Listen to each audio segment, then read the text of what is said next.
Using Calendly as a virtual assistant can greatly enhance your efficiency and organization when scheduling appointments and managing your clients' calendars. Here's how to effectively utilize Calendly.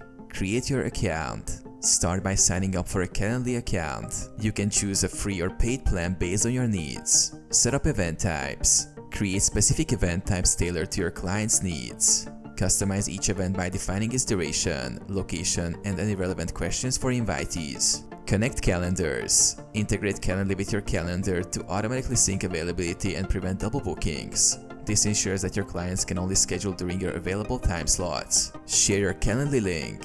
Provide clients with your Calendly link so they can easily book appointments with you. You can also schedule recurring events, which saves time for regular meetings. Manage appointments. Use a dashboard to view, reschedule, or cancel appointments as needed. You will receive notifications for new bookings, which helps you stay organized. Follow up.